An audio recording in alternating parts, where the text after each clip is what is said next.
신앙 생활을 하는 데 있어서 가장 필수적인 것이 있다면 그것은 첫째는 말씀이요, 둘째는 기도일 것입니다. 여러분, 이와 같은 모습은 순례자의 모습으로 광야와 같은 인생길을 걸을 때, 천국을 향하여 나아갈 때 너무나 필요한 것이니, 여러분, 두 개의 레일 위를 달리는 열차처럼, 그런가 하면 하늘을 나는 비행기가 양날개가 있는 것처럼 만약에 하나가 없다라고 하면은 여지없이 추락하게 될 것이요, 열차라면 탈선을 하고 또 전복되게 될 것이니, 그 첫째는 하나님의 말씀이요, 둘째는 기도라고 하였습니다. 여러분, 기도가 이 하나님의 말씀이 신앙생활의 기준이라고 한다면, 기도는 그 기준이 실제되는 방편이 되는 것입니다. 여러분, 하나님의 말씀이 진리라고 한다면 기도는 이 진리를 체험하는 것이에요. 오늘 말씀을 통해서 우리는 예수 그리스도께서 이제 마지막 남은 사명 십자가의 길을 준비하시는 모습을 볼 수가 있습니다. 그런데 이 십자가의 사명, 십자가의 길은 얼마나 어렵고 힘든지 예수 그리스도께서 흔들리십니다.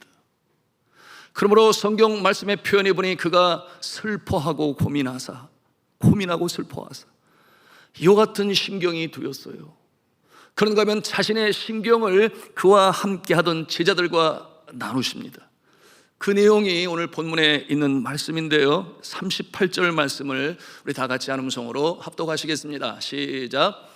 이에 말씀하시되 내 마음이 매우 고민하여 죽게 되었으니 너는 여기 머물러 나와 함께 깨어있으라 하시고, 그처럼 능력 많으신 예수 그리스도, 그런가 하면은 거침없이 사역을 감당하신 예수 그리스도신데 어떻게 이렇게 마지막 남은 사명 십자가 앞에서 흔들리실까?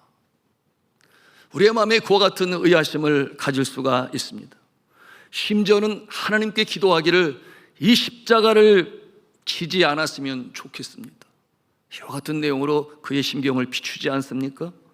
우리 함께 39절의 말씀을 또 같이 보도록 하겠습니다. 시작.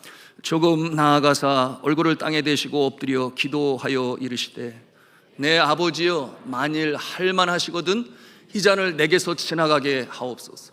그러나 나의 원대로 마옵시고 아버지의 원대로 하옵소서 하시고. 이게 무슨 말씀이겠어요? 나는 싫은데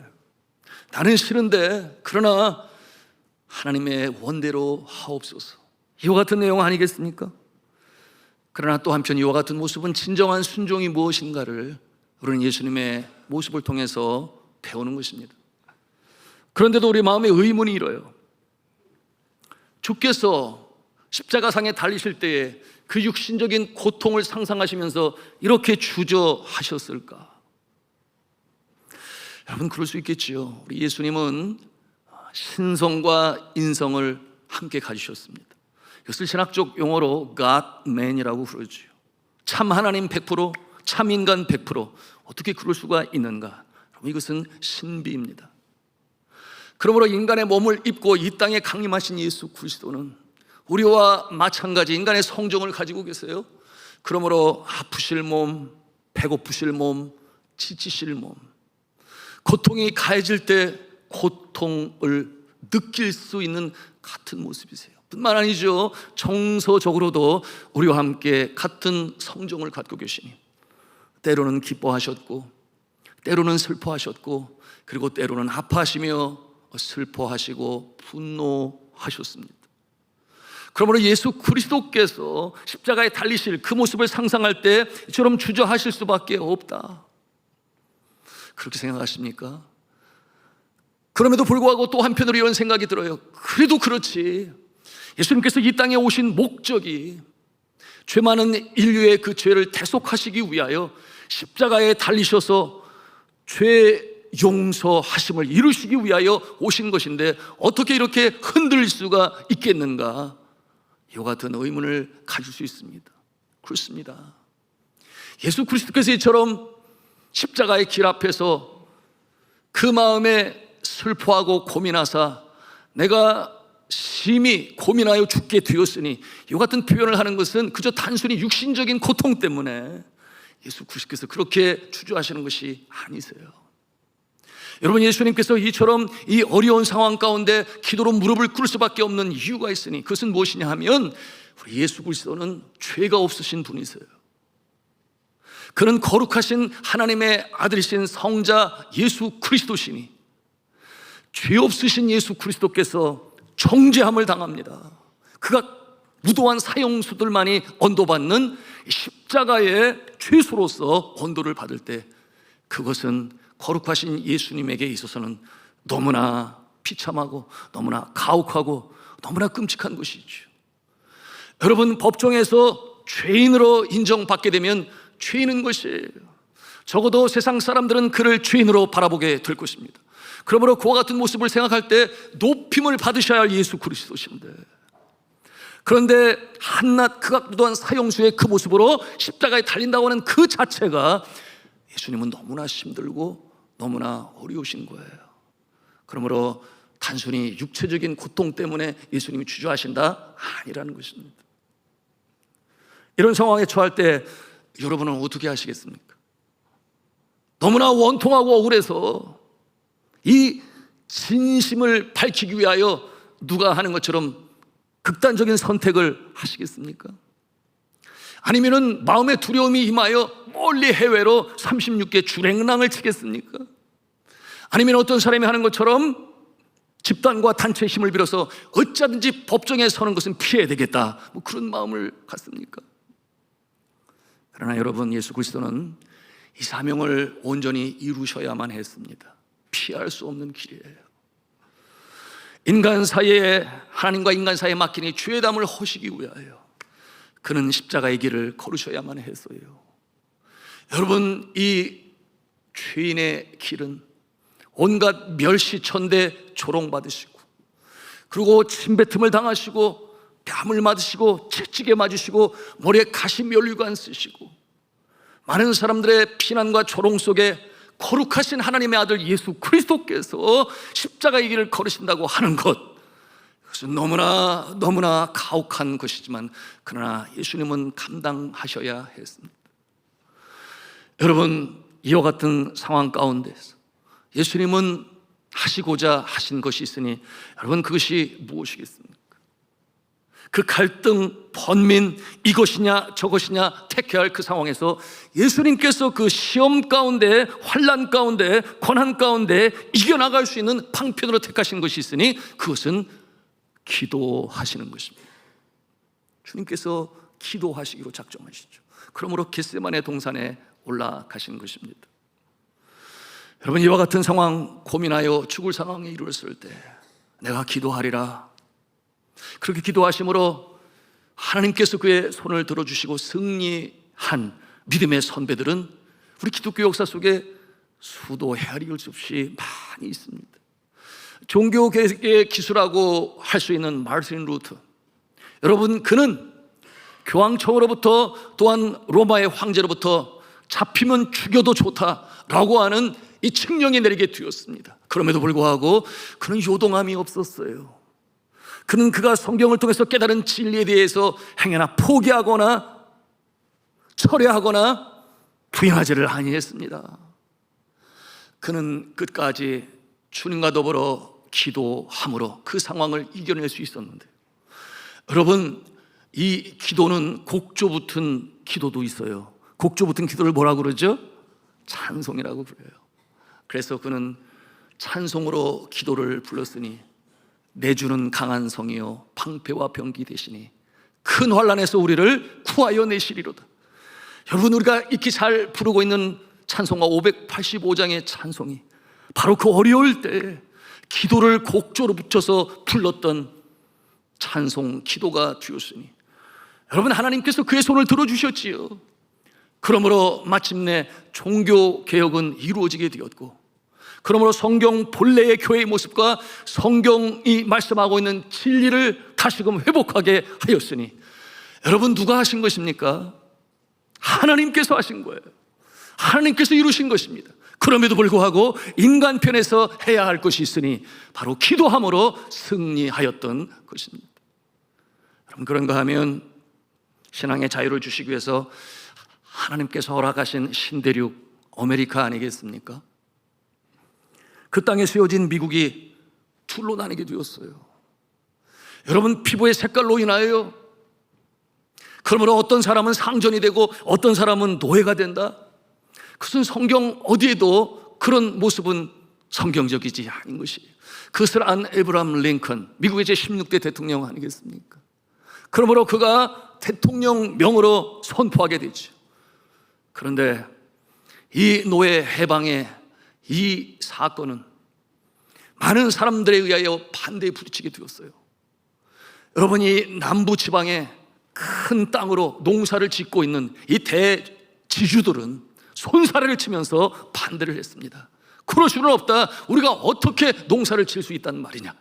이와 같은 모습으로 반대를 하게 되니 하나님께서 그처럼 신앙의 자유를 주어 세운 나라, 성경에 손을 얹고 헌법의 기초를 그렇게 만든 나라가 이제 양분화하게 되었으니 그 하나님이 기뻐하시는 것이 아니다 알게 된 에브라함 링컨 대통령은 전쟁을 선포합니다. 그것이 여러분 잘 아시는 남북전쟁이에요. 여러분, 에브라함 링컨은 본래 심성이 연약한 자였습니다. 심약한 자였어요. 그럼에도 불구하고 그 전쟁을 칠 때 그 마음이 얼마나 어려웠겠습니까?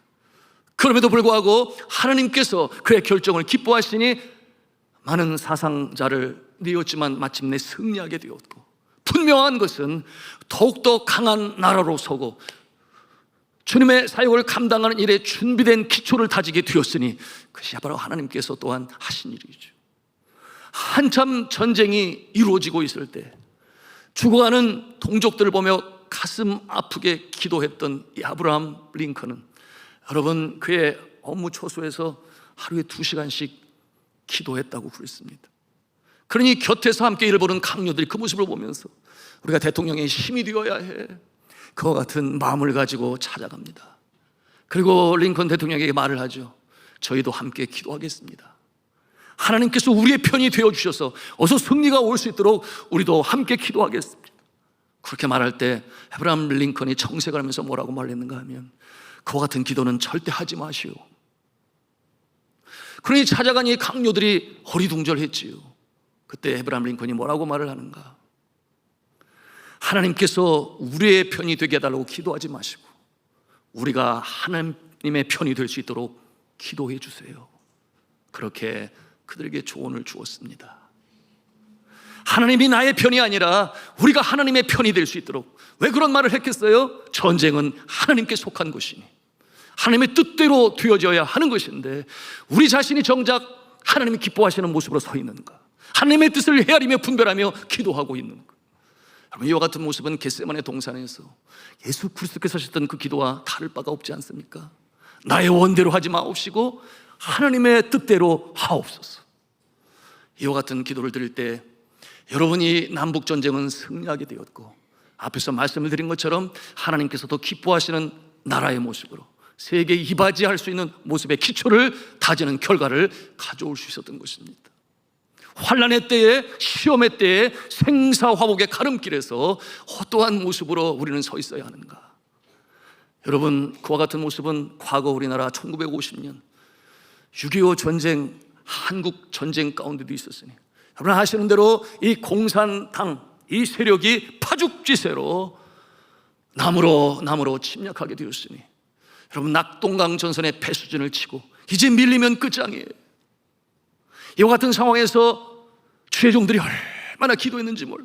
믿음의 사람들이 이 나라를 건져 주옵소서 기도할 때 이 풍전등화와 같은 나라의 존폐 위기 가운데에서 이 전세를 완전히 업사이드 다운, 뒤집어 볼 수 있는 전략을 세운 용장이 있었으니 여러분 아시는 대로 더글라스 메가더 장군입니다. 세상 사람들은 상상도 못했어요. 그 일은 이루어질 수가 없다. 무엇이었겠습니까? 여러분, 인천 앞바다에 그 조수 간만의 차가 너무나 심하기 때문에 상륙작전은 이루어질 수가 없다. 그 확률이 5,000분의 1이라고 했으니 불가능하다, 그것 아니겠습니까? 그런데 그 D-Day가 다가올수록 이 메가더 장군의 마음에는 점점 주를 향하여 주님의 긍휼을 간구하고 주님의 은총을 간구하고, 그러므로 저녁 때가 되면 함상호에서 기도하는 시간인데 이 메가더 장군의 기도가 점점 더 깊어졌다고 그랬습니다. 그의 전기를 기록한 그 책에서 그 모습을 본 이 함상에서의 병사의 간증이 있는데, 메가더 장군의 기도가 점점 더 깊어졌다, 그리고 그 기도 시간이 점점 더 길어졌다, 그와 같은 내용으로 알려주고 있습니다. 여러분, 그 결과가 어떻게 된지 너무나 잘 아시지 않습니까? 인천 상륙작전을 승리하게 되었고, 그 모습으로 전세는 역전되었으니, 여러분, 오늘날 이처럼 밝은 대한민국이 서 있는 것은 여러분은 확실히 알아야 돼요.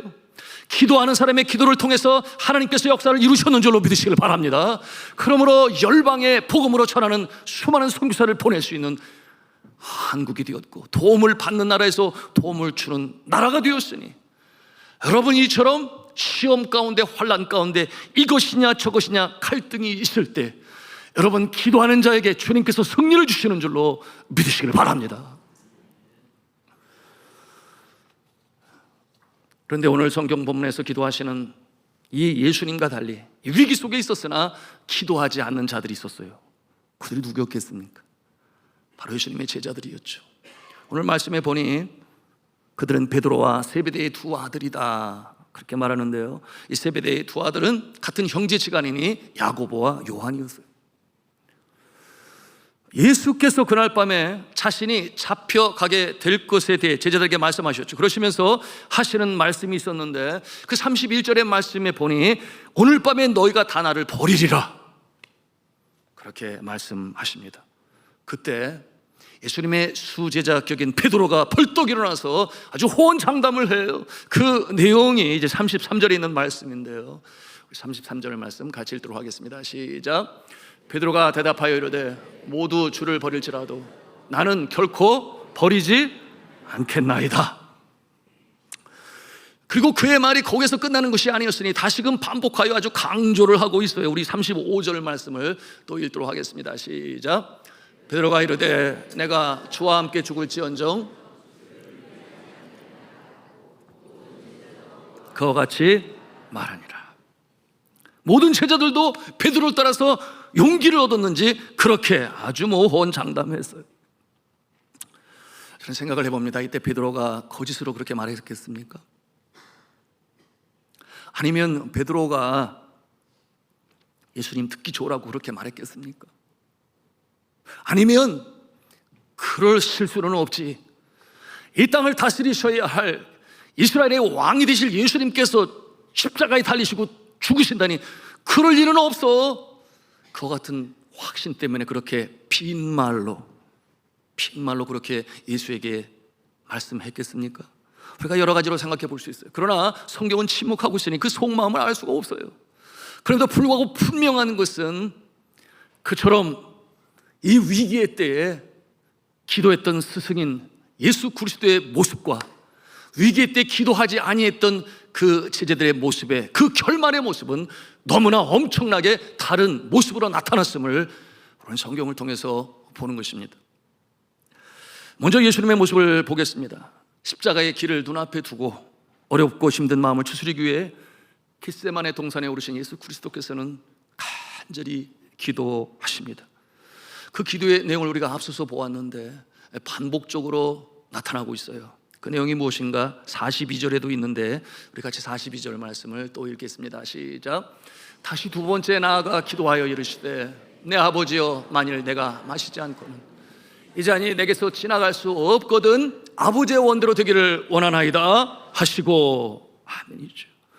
나의 소원은 이렇지만 그러나 하나님의 뜻이 아니라면은 내가 주님 앞에 순종하겠습니다. 주님의 뜻을 행하소서. 이와 같은 기도 아니었겠습니까? 바로 예수 그리스도의 이와 같은 기도는 마침내 이 땅에 구원을 이루게 되었으니 하나님의 뜻에 순종한 그 결과로 구원이 임하게 된 것입니다. 그런데 이 겟세마네 동산에서 예수 그리스도께서 기도하시는 모습을 여러분 이 누가복음 22장 42절에서 44절에 아주 상세히 묘사를 하고 있어요. 또 우리 함께 읽도록 하겠습니다. 시작. 이르시되 아버지여, 만일 아버지의 뜻이거든 이 잔을 내게서 옮기시옵소서. 그러나 내 원대로 마시옵고 아버지의 원대로 되기를 원하나이다 하시니 천사가 하늘로부터 예수께 나타나 힘을 더하시니 예수께서 힘쓰고 애써 더욱 간절히 기도하시니 땀이 땅에 떨어지는 핏방울같이 되더라.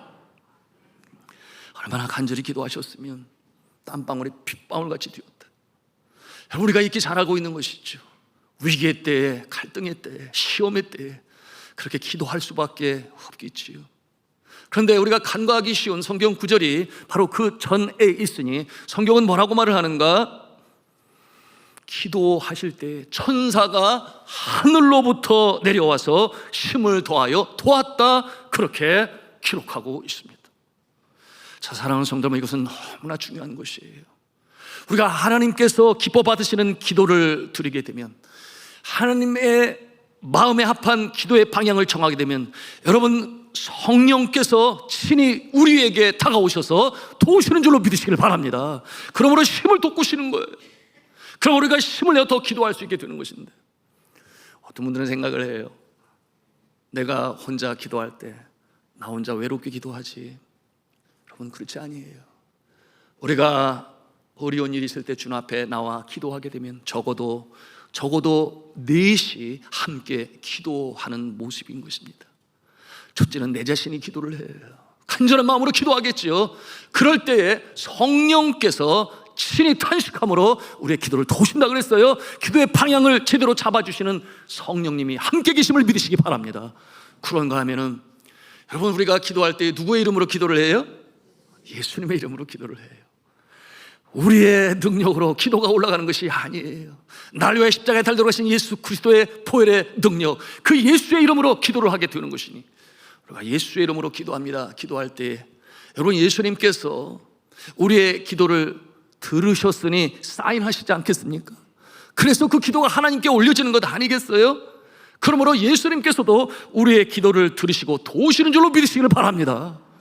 그런가 하면 그 드려진 기도를 하늘에 계신 하나님 아버지께서 예수의 이름으로 그 기도가 올라왔으니 어떤 내용인지를 아시고 그리고 응답하시는 분, 바로 우리 주 여호와 하나님 아버지신 줄로 믿으시길 바랍니다. 그러므로 우리가 기도할 때는 외롭지 않은 것이에요. 내가 기도할 때는 적어도 성부, 성자, 성령께서 함께 기도하시지 뿐만이겠어요. 나의 어려움을 아는 구역장님께서, 소속된 구역의 구역장님께서 함께 기도하시지 않겠습니까? 그런가 하면은 또한 특별 기도 또는 비상 기도, 우리 교회에 중보 기도단이 있지 않아요? 그래서 기도 제목을 올리지 않습니까? 여러분, 그와 같은 모습으로 우리가 기도를 합니다. 중보 기도단 방에서 최근에 있었던 일인데, 여러분, 이 중보 기도단은 기도실에 들어가서 기도하는 120명의 중보 기도자들이 있을 뿐만 아니라 이 119 기도 드리는 이 단체 카톡방이 있어요. 그래서 거기에 기도 제목을 올리게 되면 참 감동이에요. 계속해서 기도합니다, 기도합니다, 기도합니다. 주님께서 함께 하시고 수술 가운데 함께 하시고 계속해서 올라옵니다. 그리고 그들이 하던 일을 멈추고 5분이라도 함께 간절히 기도할 때 여러분, 얼마나 놀라운 응답의 역사들이 나타나는지 몰라요. 여러분, 하나님은 기도 가운데 역사하시는 줄로 믿으시길 바랍니다. 가장 최근에 감사의 소식, 기쁜 응답의 소식이 나누고자 하는데요, 우리 교회 한 안수 집사님께서 자신의 조카의 육신적 어려움을 이겨나가기 위해, 특별히 이제 수술이 다가왔어요. 진행될 큰 수술을 눈앞에 두고, 그리고 우리 교회 중보기도원이 열심히 기도하는 것을 아니까 부탁을 한 것이죠. 그러니 그 기도를 보고 저도 물론입니다만 얼마나 간절히 기도했는지 몰라요. 여러분, 개인의 프라이버시를 위해서 그 이름을 밝히지는 않겠습니다. 7월 26일자에 올라온 기도 내용이 이러합니다. 저희 조카를 위해 중보해 기도해 주시는 산돌의 성도님들께 감사드립니다. 오늘 조카의 수술은 오후 1시부터 시작될 예정이며 약 6, 7시간 정도 수술 시간이 소요된다고 합니다. 췌장암의 종양 크기가 6cm가량으로 개복 수술로 진행하게 되며 12지장과 간담 정도 제거해야 하고, 종양 제거 후에 소장을 연결해야 하는데 미세한 혈관이 많아 수술하는데 많은 어려움이 있다고 합니다. 수술 후에도 후유증이 많을 것이라고 하네요.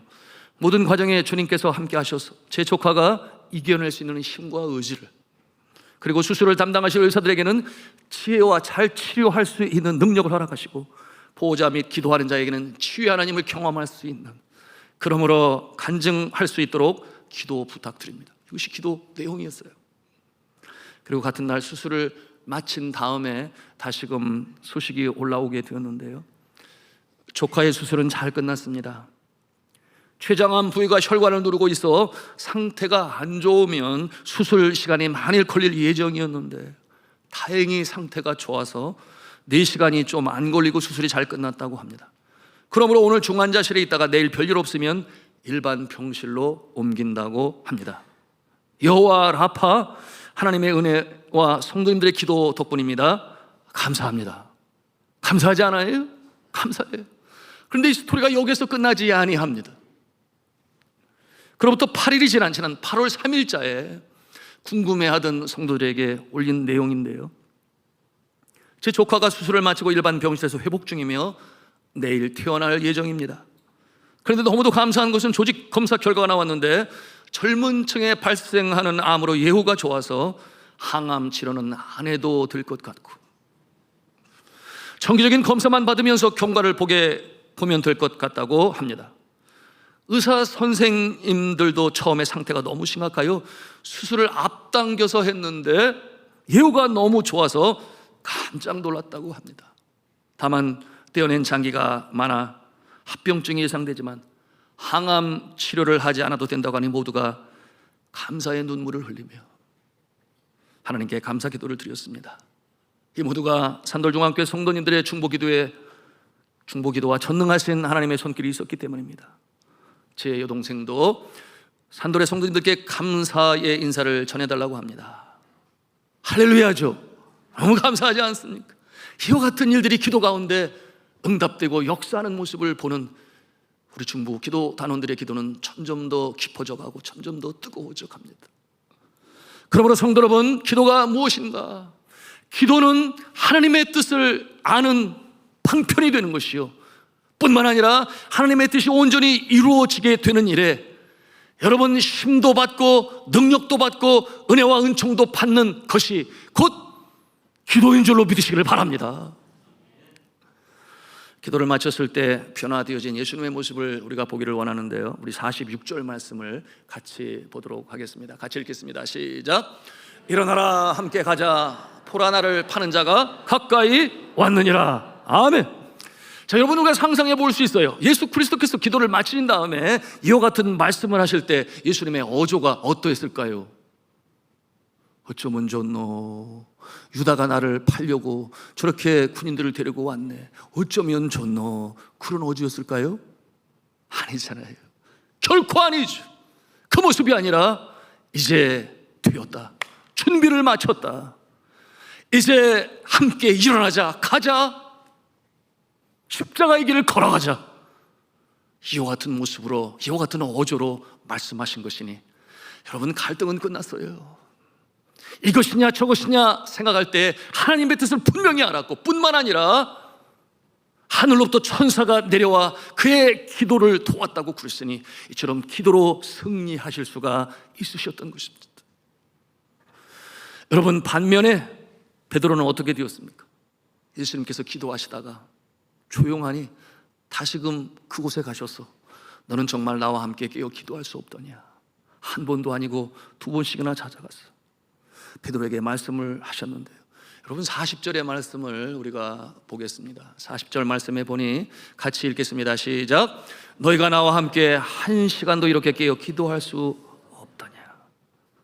여러분, 그러면서 하시는 말씀이 오늘 말씀을 듣는 예배에 참여하는 모두에게 주시는 조언이 되고 권면이 되는 것이니 이어지는 말씀 41절 말씀 우리 큰 소리로 같이 합독하시겠습니다. 시작.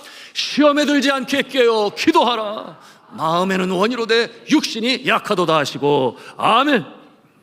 여러분, 약한 육신을 깨워 기도했어야 했습니다. 베드로가 말입니다, 요한과 야고보가 말입니다, 그래 닥쳐올 때에 시험에서 이길 수가 있는 것이 바로 그 모습이었는데, 그렇게 하지 못하게 되니 베드로가 어떻게 됐어요? 여러분, 마음에 두려움이 맺죠. 그 제자들은 다 출행랑을 쳤습니다. 베드로는 어떠한 모습이었는가? 여러분, 누가복음 22장 54절 말씀을 함께 보기를 원하는데요, 같이 읽겠습니다. 시작. 예수를 잡아 끌고 대제사장의 집으로 들어갈 때 베드로가 멀찍이 따라가니라. 멀찍이 따라갔다 그랬어요. 그렇게 호언장담을 하면서 내가 끝까지 주를 따르겠나이다 했었던 그가 예수를 잡으러 왔을 때 칼을 빼서 휘둘렀던 베드로의 그 용기 많은 모습은 사라져버리고 더 이상 그 베드로의 모습을 볼 수가 없어요. 멀찍이 따라갔다 그랬습니다. 이어지는 베드로의 모습, 오늘 본문 마태복음 26장 75절 끝절이 있는데 우리 같이 또 함께 읽도록 하겠습니다. 시작. 이에 베드로가 예수의 말씀에 다굴기 전에 내가 3번 나를 부인하라 하심이 생각나서 밖에 나가서 심히 통곡하니라. 그때 예수님의 말씀이 생각이 나서 밖에 나가서 심히 통곡하였다 그랬어요. 여러분, 그 모습을 상상할 때 우리의 마음도 짠해집니다. 안타깝습니다. 심히 통곡하니라. 저는 생각을 해봅니다. 만약 예수 그리스도께서 시험에 들지 않도록 나와 함께 깨어 기도하자, 그렇게 권면했을 때 깨어서 기도했다면 이 상황은 어떻게 전개되었을까? 베드로의 모습은 어떠한 모습으로 나아갈 수가 있었을까? 적어도 나는 물고기 잡으러 가노라, 그와 같은 모습은 되지 않았을 거예요. 예수 그리스도께서 그를 부르셨습니다. 여러분, 예수 그리스도께서 먼저는 그의 이름을 바꾸셨죠. 시몬의 이름이 게바라 하리라 베드로가 되었고, 그런가 하면 주님께서 너는 이제 물고기를 낚는 어부가 아니라 사람을 낚는 어부가 되게 하리라 이렇게 말씀하시며 그를 훈련시키시고 함께 동행하시고 통고하시고 수많은 기적과 이적으로 천국의 복음으로 가르쳐 주셨는데, 정작 이 위기 상황에 기도하지 않으므로 시험에 빠진 이 베드로는 자가당착, 자가모순, 자기 모순에 빠져 자기 연민에 빠져서 여러분, 사명까지 잃어버린 존재가 되지 않았나요? 그러므로 사람을 낚는 어부가 아니라 나는 물고기 잡으러 가노라. 그렇게 갔을 때 그의 마음이 얼마나 힘들었겠어요. 죄책감으로 그 마음이 얼마나 얼룩졌을까요? 그런데 여러분, 우리가 이것을 알아야 되겠습니다. 여러분, 하나님께서 구원하신 백성은, 하나님께서 한 번 구원하신 백성은 절대 사단 마귀에게 넘겨주시지 아니하십니다. 믿으시면 아멘 하십시다. 하나님께서 택하신 영혼을 하나님께서 지켜보시죠. 밤새도록 그물을 내렸으나 잡은 곳이 없었어요. 여러분, 물고기 잡는 데서는 선수 아니었겠어요? 평생을 그렇게 살았으니까. 그럼에도 불구하고 그 초업에는 건진 것이 없어요. 상심하여 낙심과 좌절 가운데 있을 때 예수 그리스도께서 찾아오시지 않습니까? 갈릴리 바다로 찾아오신 예수 그리스도. 여러분, 그때 이 이른 아침이겠지요. 조업을 마쳤으나 건진 것이 없는 제자들이 시리에 빠져 돌아오고 있었을 때 그 해변으로부터 그 배까지는 약 100m 정도의 거리가 된다고 그랬어요. 그러니 한편으로 보면 먼 거리, 한편으로는 가까운 거리인데, 그런데 해변에 서 있는 그 누군가가 그 배에 타고 있는 상심한 자들 향하여 외치는 거예요. 거기 여보게들 물고기 많이 잡았어? 100m에서 들릴 수 있을 소리로 그렇게 외치세요. 그러면서 하시는 말씀이 고기를 잡지 못했거든 오른쪽으로 그물을 내려보시오, 이렇게 말씀할 때 그들이 세상 말로 뭐 믿자야 본전 아니겠습니까? 오른쪽에 그물을 던졌더니 세상에 수많은 물고기를 그들이 거둘 수가 있었습니다. 그때 전광석화 같이 그 중에 한 제자, 주께서 사랑하시는 자라고 그랬으니 누구겠어요? 요한의 머리를 때립니다. 저분은 분명 주님이 틀림이 없어, 저분은 예수님이야, 그 같은 생각을 갖게 되니 옆에 있는 베드로에게 요한이 말하는 거예요. 주시다. 그럴 때에 베드로의 눈이 확 떠집니다. 주님이 오셨어. 그러니 그가 마음이 초조해집니다. 내가 주를 만나야 되는데, 내가 주님과 셈할 것이 있는데, 나의 잘못을 빌고 용서를 받아야 되는데, 그래서 나의 죄책감도 사라지고 주님을 기쁘시게 해야 하는데, 그의 깨달음의 마음속에는 그와 같은 이 열망이 있었어요. 그러므로 서두릅니다. 다른 제자들 하나도 그런 제자가 없는데 그가 물로 뛰어내리지 않아요. 여러분 100m는 수영하기에 뭐 짧으면 짧겠지만, 그런데 이 모습을 상상하면 저는 제 마음에 눈물이 흘러요. 뭐냐 하면 내가 나의 스승 되신 주님 예수 그리스도를 만나는데 예의를 차려야지. 그러므로 그는 어떠한 모습인가? 겉옷을 입었다 그랬어요. 겉옷을 입고 예의를 차리고 물에 뛰어들어 헤엄쳐가는 모습을 한번 상상해 보세요. 얼마나 그 겉옷이 무거웠겠느냐 그 말이에요. 다른 제자들은 배를 타고 뒤에서 쫓아오는데 자기 혼자 주님 가지 마세요, 내가 주를 만나야 됩니다, 헤엄쳐가는 그 모습. 여러분 성경은 그 모습에 대해서 어떻게 말씀하고 있습니까? 요한복음 21장 7절의 말씀인데 같이 보도록 하겠습니다. 시작. 예수께서 사랑하시는 그 제자가 베드로에게 이르되 주님이시라 하니 시몬 베드로가 벗고 있다가 주님이라 하는 말을 듣고 겉옷을 두른 후에 바다로 뛰어내리더라. 그렇게 헤엄을 쳐가니 예수 그리스도께서 그 해변에서 조반을 짓고 계셨습니다. 그 조반의 메뉴가 뭔가 보니까 떡하고 생선이에요. 그런데 참 그때나 지금이나 숯불구이는 최고인가 봐요. 숯불 위에 이 떡과 생선으로 굽고 그렇게 조반을 마련하고 계셨습니다. 생선이 모자랄 것 같아서 잡은 생선을 가져오라, 그래서 조반을 차려주시는 예수님, 그를 바라보는 제자들은 유구무원 아니겠습니까? 무슨 말을 할 수 있겠습니까? 그 마음의 죄책감과 죄송함이 겹쳐서 먹으러 갈 때 과연 그 떡을 제대로 먹었을까요? 뭐 그런 생각을 해보는데요. 특별히 베드로는 그 죄책감으로 인하여, 죄송함으로 인하여 그때 예수 그리스도께서 베드로를 따로 부르시죠. 그리고 물으세요. 요한의 시몬아, 내가 나를 더 사랑하느냐? 3번이나 물으세요. 3번 예수님을 부인했던 베드로의 그 상처를 씻으시기 위해, 요한의 아들 시몬아, 내가 나를 더 사랑하느냐? 누구보다 더 사랑하느냐? 그렇게 물으실 때에 할 말이 없는 베드로는 뭐라고 말했어요? 내가 주를 사랑하시는 줄을 주께서 아시나이다. 그때 예수께서 말씀하시죠. 내 양을 치라, 내 양을 먹이라. 다시금 사명으로 회복시키시고, 물고기 낚는 어부가 아니야 너는, 이제는 사람을 낚는 어부가 되어야 되는데 너는 벌써 그것을 잊었니? 나는 너를 포기하지 아니해. 이와 같은 모습으로 그를 다시금 세우시니, 여러분 그때의 그 사건 이후로, 주님을 만난 이후로 한 번도 베드로는 요동함이 없었어요. 흔들림이 없었어요. 로마에서 순교자의 모습으로 주님의 품에 안길 때까지 그는 주의 복음을 전하는 일로 매진했던 베드로, 그러므로 그처럼 오고 오는 세대의 예수 그리스도의 수제자의 모습으로 우리에게 귀한 본을 보여주고 있는 것입니다. 자, 이제 오늘의 말씀을 맺습니다. 우리 인생에 어려움이 닥쳐와요. 시험의 때가 닥쳐와요. 여러분 그 모습은 마치 내가 원치 아니하지만 어느새 본이 나는 사망의 음침한 골짜기에 들어가 있는 모습처럼 가슴이 떨리고 두렵고 어찌해야 할지 갈 바를 알지 못할 때가 있습니다. 여러분이 사단 마귀는 예수까지도 시험을 하고 예수까지도 넘어뜨리려고 하는데 우리 믿음의 사람은 말할 것도 없어요. 여러분 기억하십니까? 예수 그리스도께서 광야에서 40일 동안 금식하며 기도하시며 사역을 준비하실 때 사단 마귀가 다가와서 유혹하잖아요. 이 돌덩이가 떡덩이가 되게 하라. 금식할 때 가장 취약한 부분을 왜 그렇게 초췌하게 살아?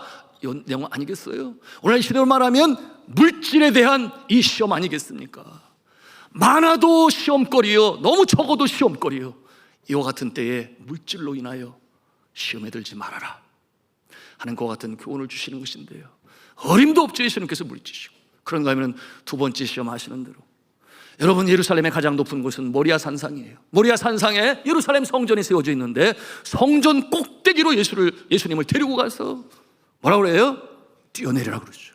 많은 사람들이 열광하고 환호하고 예수를 바라보는 그 상황 가운데서 뛰어내려라.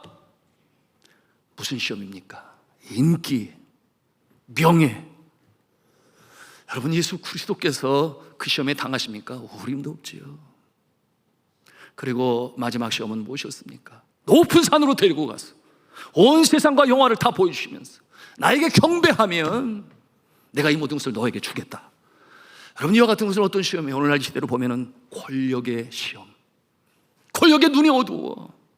그 권력이 얼마 가지 못한다는 것을 뻔히 알면서도 마치 그 자리가 영원할 것처럼 생각하는 이 상황에서 예수 그리스도께서 어림도 없지요. 이런 자에 이 사단의 시험을 물리치십니다. 뭐라고 말씀을 하세요? 사탄아 물러가라. 기록되었을 때 주 너희 하나님께 경배하고 다만 그를 섬기라 하였느니라. 이렇게 말씀하셔서 물리치시는데, 여러분 그 말씀을 잘 보세요. 기록된 바라고 말씀하고 있어요. 기록된 바. 여러분 초두의 말씀을 드렸습니다. 우리 신앙생활에 가장 필수적인 요소가 있다면 그것은 먼저는 하나님의 말씀. 하나님의 말씀으로 사탄의 괴계와 시험을 물리치신 예수 그리스도. 그런가 하면 두 번째 뭐라고 그랬어요? 기도라고 그랬어요. 예수님께서 광야에서 금식하며 기도하실 때, 그 기도하실 때 그 충만한 능력을 갖고 계셨으니 사단이 시간을 잘못 택한 것이죠. 저는 그렇게 생각해요. 그러니 말씀과 기도로 승리할 수 있었던 것입니다. 여러분 시험에 들지 않게 깨어 기도하라. 예수님도 그렇게 하셨다면, 믿음의 선비들이 그와 같은 모습으로 승리를 이뤘다면 우리도 바로 그와 같은 모습이 되어야 하지 않겠습니까?